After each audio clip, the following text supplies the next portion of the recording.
Welcome to the Business Spotlight Podcast. My name is David Beeson. I am your host for today's conversation, and my guest today is Tom Staub, owner and CEO of Red Oak. We're going to be talking about his business, journey to business ownership, challenges, best practices, and share a peek of what it's really like to build and operate a business. Tom, welcome to the show. Thank you for being here today. I would love for you to give us a little bit of background of who you are and tell us a little bit about your business as well. Absolutely, yeah. So Tom Staub, CEO of Red Oak Development Group. We're based here in Austin, Texas. We've been around really since 2010. Primarily what we do is real estate. Under the real estate umbrella, we have about 8,000 home sites that we're developing, planning for, and construction of all through Houston, Austin, Texas, San Antonio. Just shy of $1 billion of projects under management. Yeah, we've been around for a little bit, learned a few lessons, had a few successes. And yeah, primarily what we do is we create these complete communities around Texas. So what does that mean? We buy big chunks of land, 500 acres and above. We put schools into them. We put medical campuses. We build, obviously, lots for builders, commercial sites, and really everything that you would need to live in your everyday needs. Awesome. Yeah, no, that's sick. As someone who's currently looking for a house with his wife, any recommendations with looking around Yeah, the Austin absolutely. area? I'm frequently out on circuit. I mean, I just came back from Charleston on the new homes trends circuit with John Burns. I have one next Tuesday. I'm somewhat known as a trailblazing pioneer that's trying to change a lot of what we've seen for many decades. If you look really the last like 30 years, I mean it's been an issue for since really the 50s, but it's really become a main issue over the last 30 years where the uniqueness of communities have just gone away. It's really hard to find anything that's not like a McMansion, cookie cutter, whatever. In fact, I was just in a community down the street from my house over this past week, and I'm always curious to see what builders are doing. And these are really like two high quality builders. And I go into their homes, and they're 4,000 square feet, but man, the homes are just as crappy as the affordable home down the street. And it's like, what the hell is happening to craftsmanship? So, anyways, um, I think I think one of the biggest challenges is builders and developers are going to a commodity business, right? It's really hard to find a unique experience of living. And if you look at the trends, 54% of people don't have kids, right? They're willing to trade size for quality.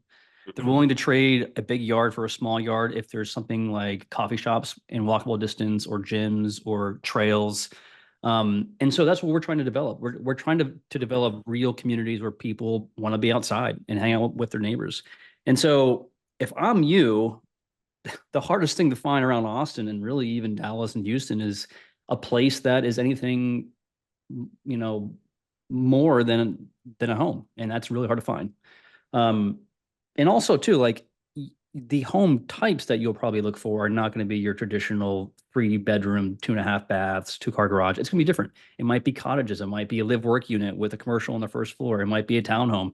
There's a lot of stuff that has to change, I think, in the market, and that's what we're all about. Yeah, I currently live in a house up in the north side of Austin, and Yeah, the cookie cutterness is so true, man. Because I'm up here and we're in a 4 bedroom right now. We have a roommate, but the the house that we're in, the same house is right like two houses yeah, down. And yeah. also, I don't know if this is like something normal how y'all see it, but from my opinion, a lot of these houses aren't built super well either. No, Like there's so many like this house is probably only like 6 years old and we're having like piping issues and yeah. there's like drywall is like not totally It's done incredible. well. It's Yeah, I mean, my dad was a carpenter, or is a carpenter, and we did a deal together in Ohio, and the house was built in 1904, and like you tear down the walls just to do some remodeling, and you see like just the quality of craftsmanship. I mean, if you go to any home that's $1 million or less, look at the corners of the ceilings, if they even have crown molding, you're going to see 1/4 inch gaps. You're going to see paint on the ceiling. I mean, it's unreal what consumers have been willing to accept as a okay home to buy at a high price. Yeah. Yeah, like my the landlord that we have offered this house to me and my wife once our lease is up. And my wife's like, yeah, we should buy it because it's like the size of it. And I was like, no, this thing is gonna Yeah. like completely break down in the next 3 years. Yeah, it's tough. I mean, I will say if you're a home buyer, I do think there's a lot of deals right now to find with new homes. Builders are willing to pay down on the mortgage rates, something like $20,000 as credits towards your mortgage. So Oh it's wow. like there's definitely a lot of deals right now. And it's interesting, right? Because you look at headlines and everyone's spooked about buying homes, but that's when you want to buy, frankly, because that's when prices are kind of coming down. That's when there's more incentives. So if I'm you, I would start shopping and seeing what you can find for good deals. Awesome. Yeah. Thank you so much. Sorry to all the listeners. I just had to ask some No, man, personal questions. I think they'll enjoy it too. You know? Um, so going back to kind of like the business structure itself, I'm curious, for the audience, I always like to ask this question. What's the current ownership structure look like? Is it you, just you, or you sole founder? Do y'all have outside investors, a board, partner? Yeah, a little bit of all of it. So, primarily, I have majority ownership in all of our entities, affiliated, companies, what have you. We do have investors for the bulk of our projects, for the bulk of our companies. Red Oak itself is 100% owned by me. Um, and so, but beneath that umbrella, there's a lot of assets and a lot of LLCs. And so, Mhm. generally, our capital partners own a portion. I always have majority. Um, but yeah, we have, oh gosh, I don't know, 2 dozen LLCs. Too many. Um, yeah, no, I get you, man. Yeah, no, that's super cool. I always like to ask that question, like I said, because I think there's most of the people who listen to this podcast are fellow business owners, or some people maybe just starting a business. So I always like to ask that question so that way they could see Yeah, it's all the different interesting. ways. Early in my career, when I started companies, I've been starting companies for the last 20 years of my life. Um, Common mistakes is like be lean for as long as you can. There's no need to have, a chief operating officer and a chief marketing officer and chief accounting officer from day one. Like you can outsource a lot of those third party services until you really need to bring someone in to control, let's say, like all the finances or all the tax. But always, in my opinion, always stay lean until you really are bursting at the seams to bring in someone that's going to be very expensive and that's going to take equity in your project in your companies. Yeah. So tell me a little bit about what role you currently play in the business. What's your day to day look like? Yeah, I mean, it's changed over the years. I'm lucky to have a small team, but a phenomenal top-notch team in our company. And again, we still use a lot of third-party consultants for whether it be legal or audit or tax or what have you, even hiring, frankly. So, um, my day-to-day has shifted. Obviously, I hit on every piece of the business, whether it be cash flow planning, whether it be our tax planning, whether it be legal. Um, but most of my day is going out, meeting with city councils, mayors, politicians, trying to get them to support what we're doing. So that's a big part of it. I'm meeting with consumers on the ground to build brand and get a sense of what's happening on the ground. I talk with a lot of capital almost every day, big family offices, big debt funds, equity players. Um, I talk with builders a lot, and I'm constantly reading news to figure out where the heck is the puck going. I obsess over that. I mean, I work every day of the week, whether I want to or not. Most of my time is in reflection, trying to think about what's coming, how to manage risk, how to predict demand and supply over the next 12 months. And I think really any successful business owner has to be obsessed with markets because that's a driver of all demand. So that's my day to day. Yeah, I interviewed a guy a couple weeks back, and he gave me some really cool insight where he said it's really hard to be a business owner if you're not obsessed with the market and the business itself. Yeah. Oh, yeah, for sure. I mean, um, and God love everyone out there who lean this way, but the whole fire concept or passive income concepts, um, boy, I mean, do they exist? Sure. If you want the hard truth, I think you need to have at least $10 million of liquid capital to really achieve that. I think it's closer to 20 to 30 million. I mean, just do the math, right? If you want to achieve a 6% yield, I think like this is interesting. I don't know if I should even say this, but a quarter million, a half million bucks per year passive income net after taxes, right? Well, do the math. What does that end up being? It's $10 to $15 million of capital, liquid capital. put into something like muni bonds or something very passive. That's the only passive thing I've ever dealt with. Owning real estate, owning, mailbox money concepts like laundromats or vending machines. I'm just throwing out examples. Everything requires some work. And so I don't know why I was saying that exact ultimately, but yeah, the idea, of being passive and not an active owner every single day is just baloney. If Yeah. you want to hit it hard and hit it big in business, you got to grind. I mean, that's it. Yeah, I agree completely. So this is one of my favorite questions to ask. Um, I assume that you're working crazy amount of hours since you said you work 7 days a week. So I'm curious, if I were to give you an extra 10 hours back each week, how would you invest those hours? Would it be more into the business, maybe some personal life, family time? Yeah, I mean, look, at the end of the day, have your first fear of a foreclosure or bankruptcy. That'll make you really fat, or have a health scare. You get, I haven't had that, but I know for those out there who have had cancer or they get some sort of diagnosis, then it becomes very apparent what's most important, which is family, friends, and relationships. Obviously, health too, right? So that's always most important, in my opinion. Um, but assuming everything's going to plan and you just had an extra 10 hours, I would probably spend it reading and reflecting more and just really getting some space to consider, yeah, just deeper thoughts around what's important in the business, what's going to move the needle. Doing emails and tasks and legal documents, that's just day to day. If you're spending more time doing that, then boy, that's a problem. It's got to be things that really move the needle. Yeah. Yeah. No, the health scare thing's real. I've been in entrepreneurship pretty much my whole life through my dad. My dad's owned a company and he had a health scare about 10 years ago. And then yeah, he kind of pulled back from the business a little bit just to take more time with family and things like that. So yeah, I've seen that like firsthand. Yep. Yep, that's right. So why'd you choose to go into business for yourself? I know you said that you've owned a couple different companies and stuff, but I'm curious why you chose to work for yourself rather than someone else, and what was that transition like for you? Boy, great question. So, I had a pretty good career in corporate and private wealth, and I did all that. And it's interesting because, you know, for someone who's self-aware and has a little bit of confidence in themselves, trying to play corporate politics is like the worst thing on earth. I honestly just don't give a damn. So if I'm in corporate America and I have to like be careful about how I, don't offend this person or, don't upset the CEO, that's just not how I play.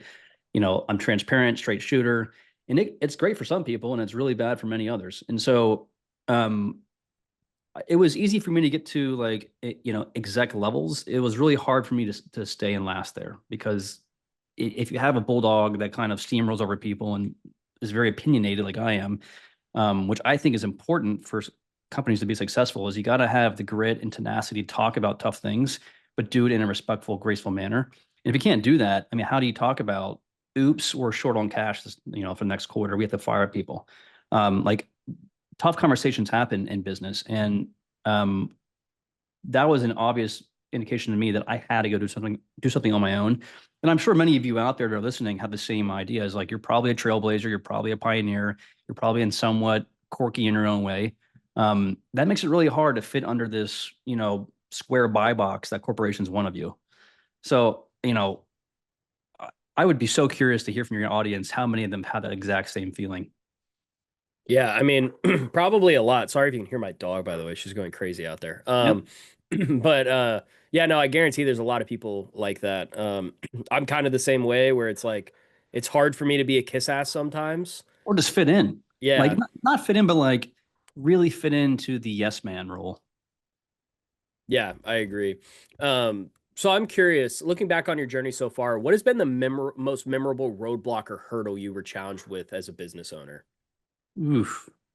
Um, yeah, it's a good question. I mean, gosh, stress is inevitable within owning a business. There's fire drills every day.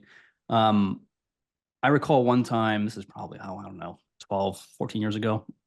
I was doing a syndication where I bought a building, my first building I bought, and was rehabbing it. And I had all these contractors going in, and I was working at W2. I hadn't showered in 2 weeks because I tore out the one bathroom I had.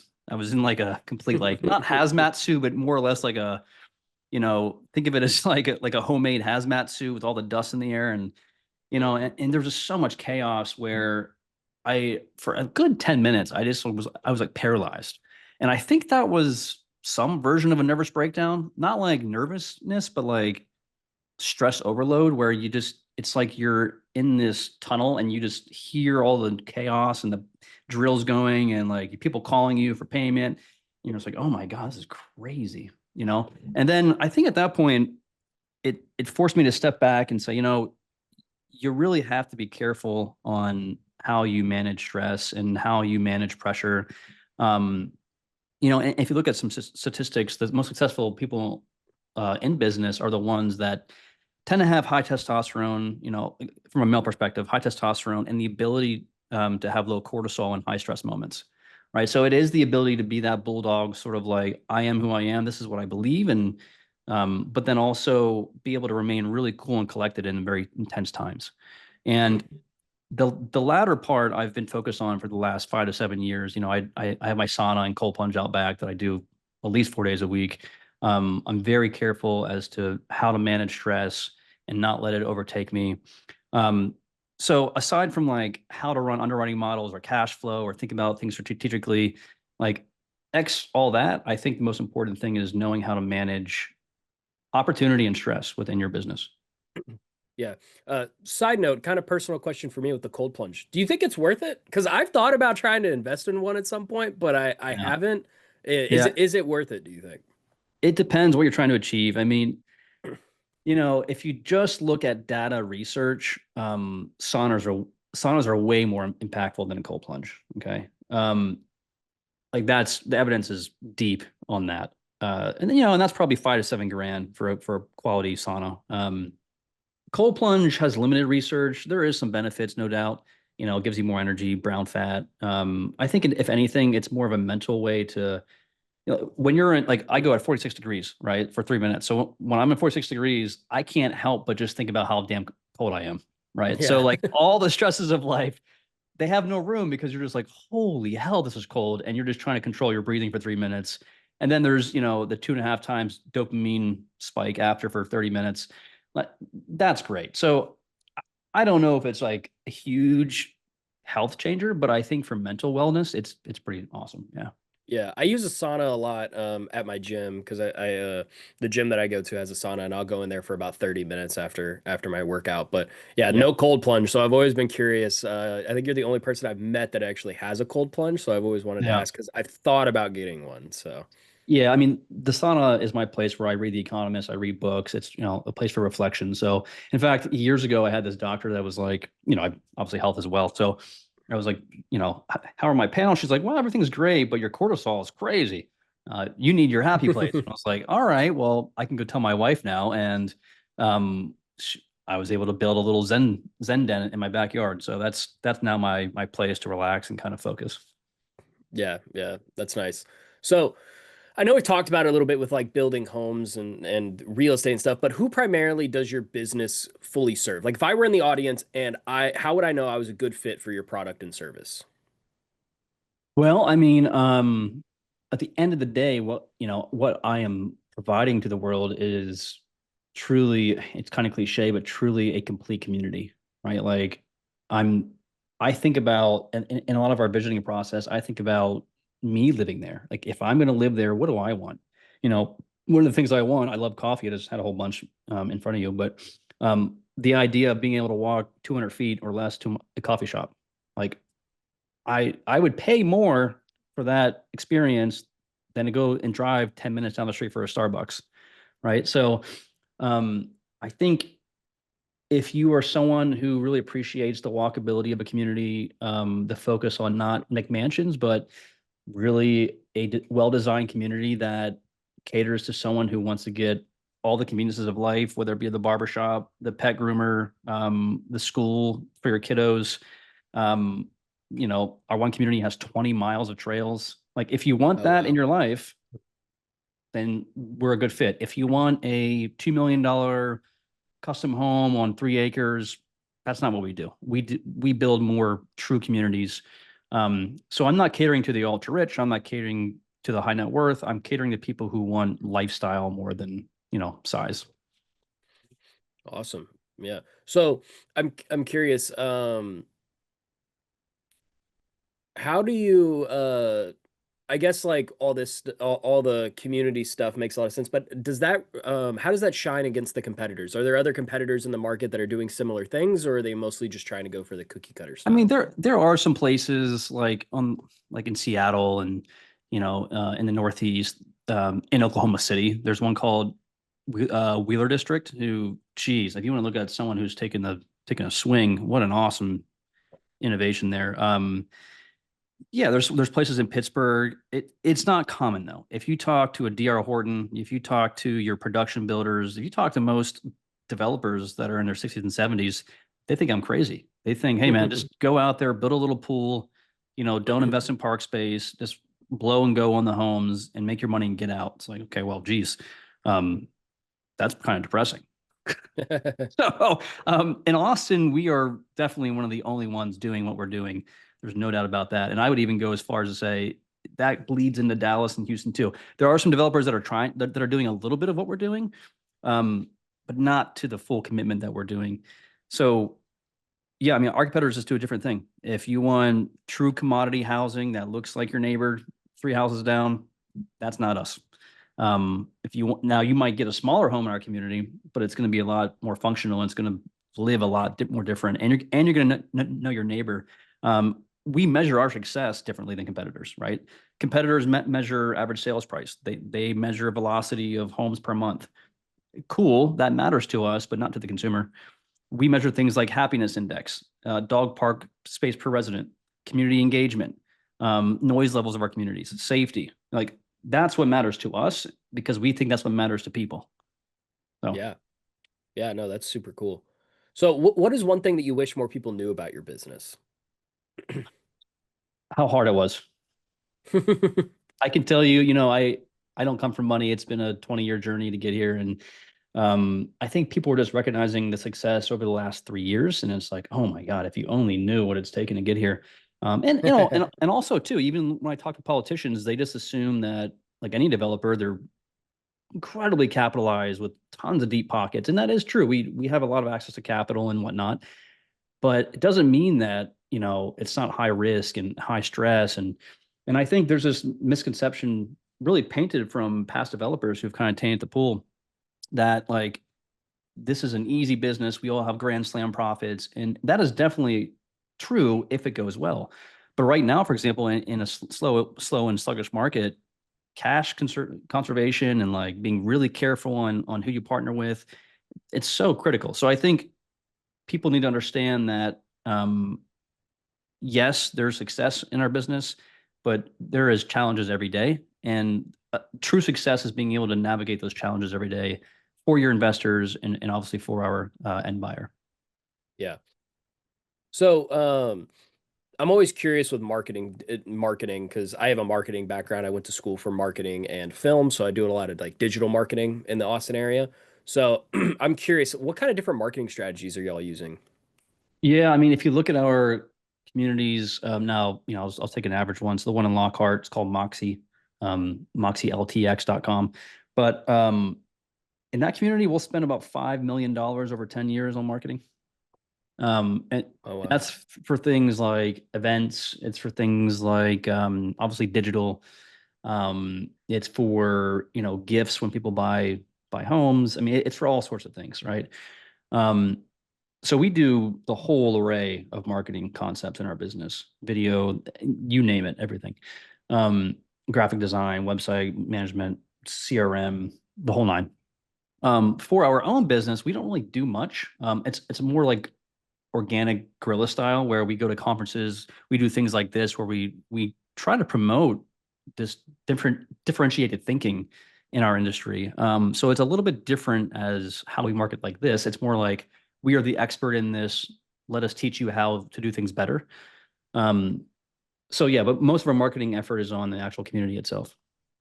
Yeah, yeah. I think that makes sense. I heard a quote from somebody one time where especially with like homes, a lot of the time they market themselves. A lot of the marketing that you need to do is mostly like photos, videos, just to get the word out there that the home is available for Yeah. purchase. 99% of people, and that's the actual statistic, they will go to the website, they will do all their online shopping before they even actually shop and come to your community. So they're already bought in on interest before they come to the community. And then yeah, at that point, the community vibe and the feel in the home sells. Um, so it is really important to your point to have the vision spelled out to make them feel what it's going to feel like to live there. Um, yeah, and by the way, most consumers today will visit 7 different homes before they buy one. Oh So wow, I didn't know that. important, yeah. So it's important that when they come to our community, there's a differentiator as to why they would buy there. And the reason that it's 7 is because, to your point earlier, there's 7 different communities that all feel the exact same. So it's like, Yep. what the hell do I do? They're all the same home. They're just different locations, so Yeah. Yeah. I like the concept that y'all do about like like, coffee shop, park, like the real community yeah, feel. Cause I mean like even here, I mean like I wave to my neighbors, but I couldn't tell you any their of their name or names. yeah, Yeah. And I've been living here for a year and a half. So it's yeah. like It's crazy. um so yeah, I know you brought up a CRM, but do you have like any other ways that you guys track your leads or anything like that? Yeah, I mean, we have the leads from our websites and our digital platform via CRMs and whatnot. Um, but I have leads on investors. I have leads on, gosh, debt providers. I mean, on that side, no, we just track our leads mostly from the communities on a CRM. Awesome. So moving from marketing to sales, what does your sales process look like? If I were to refer someone over to you, what can they expect to experience as you guide as you guide them on the choose to do business with you? Yeah, well, again, on the community side, they just go to the website, they show interest in a home, and then it goes from there. It's pretty automated. Now, with me personally, um, I think I get a lot of inbound requests from business providers like, hey, let me talk to you about my service. And I also own an engineering firm. It's part of the business, and we have our own clients. And I can tell you that when my on our BD calls, when our engineers are trying to go out and sell our service, I tell them you can't just go ask someone to sit down so that you can sell them your service. That's a waste of time. Everyone's busy. There's got to be some value in that initial engagement, right? So one thing that we do is we bring developers off market land deals and say, hey, do you have any interest in this piece of property? No pressure, but we've done all the research. Here it is. Let us know, right? That's value. You're giving the developer an opportunity. So if you're just coming to me to say, hey, use my accounting services, like, well, what's the value right now that would make me engage with you in the next 30 minutes, right? So, and this is every day I get at least 1 to 3 in my LinkedIn inbox, and 99% I just kind of archive. But the ones that always gain traction are the ones that did some research on me.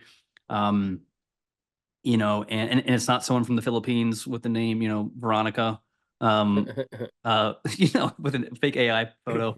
Um, yeah, so just provide me some value so that I'm interested in actually talking. And I know that's selfish, but that's just the hard truth. Yeah, no, I mean it makes sense, especially with like the rise of AI and chat Yeah. bots and all that crap. Yep. So, are you ready to transition to maybe a couple rapid fire questions? Yeah, let's do it. Awesome. What is the key to success for you? Oh, um, working 10 times harder than everyone else. Awesome. What is your one piece of advice for other business owners? Go slow and be very intentional with every decision. What is a book or podcast you're reading or listening to right now? Oh man, of course you have to listen to All In. I have I read it now and again, but the book Grit is currently in my sauna. Gotcha. What is that book? I'm curious. What's her name? Angela. I think she's from Harvard. I forget where she's from. Maybe it's Penn. She more or less talks about how grit is one of the key variables in determining success. Is it like Angela Duckworth maybe?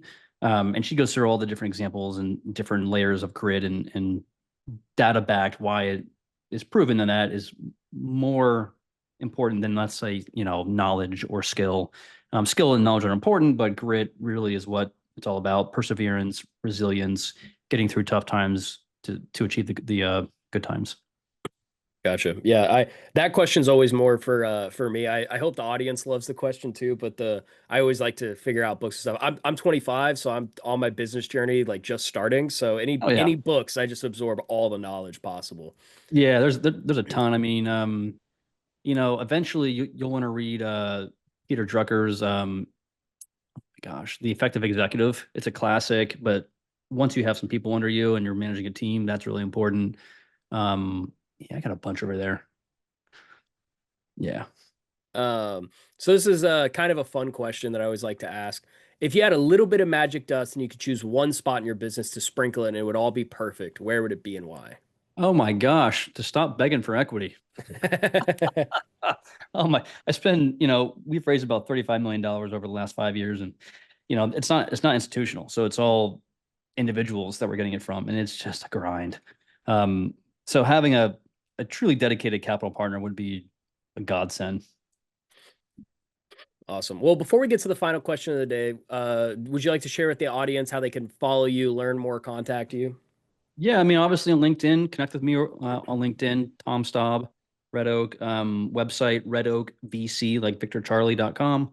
And of course, if you want to look at one of our flagship communities, moxieltx.com. Moxie spelled Moxie. Awesome. Well, we come to the final question of the day, and that is what is most inspiring to you today? Most inspiring to me, I think it's really incredible when you have someone, no matter the walk of life, come to you and just be really inspired by what you're doing, and be super thankful for the change that you are. Um, that always gets me a little teary in the eyes. Like, man, these people really care and they really appreciate about what we're trying to achieve. Um, and of course, too, just seeing that my family are proud of me, like my immediate family, for how hard I work for them and everything else. So, um, that's the most inspiring thing for sure. Yeah, yeah, that's awesome. Well, this was a great conversation. I really enjoyed getting to hear your story, so thank you for sharing. Yeah. Also, I just encourage all of you watching to save this show and come back and watch it again because Tom really did have some great insights for business. Also, don't forget to like and subscribe to our channel so that way you get notifications every time a new conversation drops, just like this one. Thanks to everyone who joined us today, and a special thanks to you, Tom, for being with us today. We really appreciate it. Thanks.